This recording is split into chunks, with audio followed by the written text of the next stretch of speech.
Viewer discretion is advised.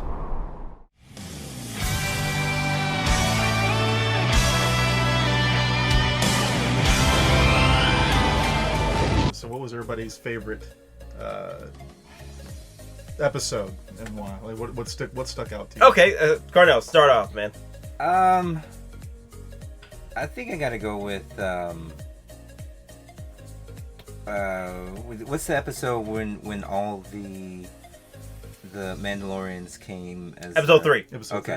Episode 3. They showed up like, to save the gang. I gotta help my boy out. Yeah. You know, I really like that. I think Gunslinger. The bros came in to save the day. Yeah, man, I Mm-hmm. really like that. Man. I really did like that. I really like the fact that I love the pacing it's set up in that episode because at first you feel like, okay, Mandalorian's trying to get the hell out of here, and we probably won't see the kid for another few episodes. But nah, the show went another direction with it. Like they hit you with the heartstrings. Crap, the toy. The kid wanted the toy. Okay, all the kid wanted was the toy. He's like, he's trying to take off. And like, nope, I'm going back. He goes back, and then he sees the crib destroyed. That episode was really hitting you in the heartstrings, man.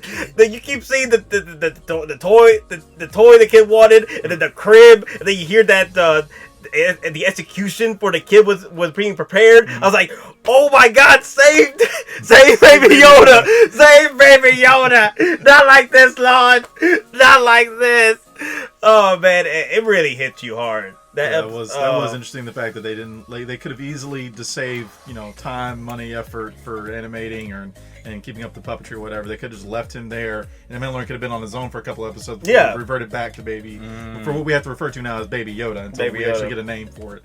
But yeah, they could have easily just gone out and let him do his own thing, but they didn't. They chose to keep him like, no, every episode he's going to be. Yeah, I was really surprised by that. He's really going to be the father figure before ultimately at the end of the series where they say, no, you're going to be this thing's dad. Oh, all right, fine. Samurai and Cub action.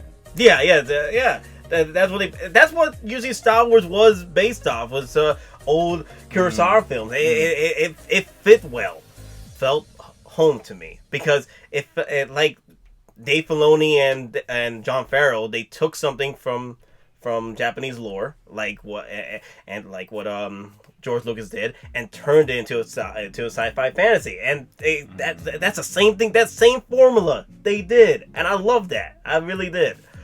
Episode 3 was freaking bananas, man. That thing was just like, I loved how everything that the Mandalorian said in the past 2 episodes, especially with the Stormtroopers had him surrounded. He's like, we have you 4-1, and he's like, I like the mods. I'm like, he showed you, like, hey man, you guys are nothing. I just sweep the entire base. Sweep just to get to this one room, and then you're gonna sit there and threaten me now. Sweep the house. Episode 3, of course, was a very good episode. But one of my favorite episodes was actually the Tatooine episode. Went back to old Tatooine, the Sanders, not because of the action. I know there's better actions later, because especially episode 7 and 8 were like really the best ones of the show. But still, one of my favorites was Tatooine because I loved the lore setup that was building up in there, like the respect, like it went into building, like kind of like the moment when the high ground parts. They're like, yeah, she got the high ground. We're not doing this. I love that. There was like segues to the original and prequel trilogy. I thought that was pretty cool. Like the Sand People. Like in the original lore, you could communicate with the Sand People. You can communicate. You just gotta do it the right way, or because you're trespassing, they're gonna shoot you down. It's kind of like if Tatooine was like the big giant ranch, and the ranch owners are walking around, and you see some people walking in your ranch, you're gonna shoot them. Like, hey man, you trespass, I'm gonna shoot you down. I love the fact that he was sitting there saying like, oh well, they don't destroy anything, they salvage it. They talking about the Jawas, piece by piece, and then he's just like, look, we'll just go trade for it. And then like as soon as they get there, of course he wants to get in a fight, and like no, I'm gonna have my weapons on me. Like no, you gotta put the weapons down. They're not gonna trade with you. They're part of my religion. Was that your favorite episode? Episode 2? I think that was my favorite episode too. Was the child. So.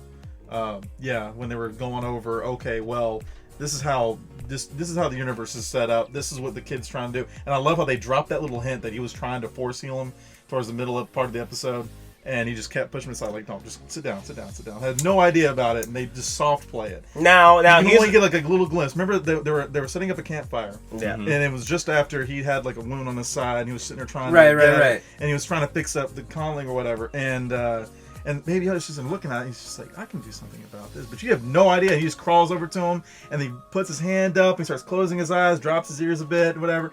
You're getting a small hint of like, what the hell is he trying to do? And all of a sudden, Mando's just, no, you sit here. I'm gonna go back to doing what I'm doing. You're not doing anything. I'm trying to fix things, I'm man. trying to fix things. And it's just, you get that small little hint, and there's no dialogue about it or anything. It's just, you just see everything through action. It's just No, mint. I know. I thought the episode 2 was a really cool episode because it set up a lot of memes. Episode 2 was like meme central, baby. Like, what's upon my religion? This is the way. This is the I have spoken. My God, the memes, man. Like, if you see my Facebook post, it's all Baby Yoda memes all day. I'm loving the memes. I'm ready for season 2 already to drop, and I think season 2 is planning to drop in June. No, Late October. May? October? Oh my gosh! No, actually, it was supposed to be November, but they pushed it to October. What So am I thinking? It was supposed to drop in June. Man, okay. Well, shoot. No, it's too long. No, I need it now. I need it now. No. I- Give me the first episode in June, and then we'll talk about. No. Here's the thing, though. Like, Baby Yoda, a lot of people like to argue the fact that, Baby Yoda be able to heal people. Why can't Rey? Oh, well, spoiler alert. Rey apparently has You're healing. really not spoiling it. Yeah. Apparently, Rey got healing powers, but it's not a big deal. Well, it is a big deal, but it's not a big deal at the same time. Do you know how Jedi Sentinels work?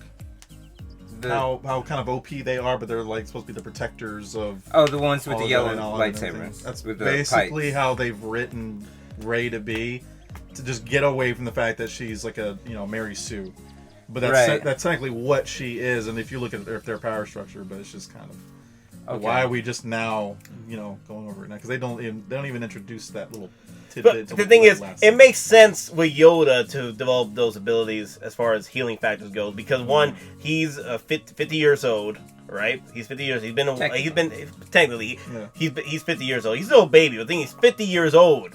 50 years old, and we don't know how long he's been around traveling with other people. He did develop that healing power eventually.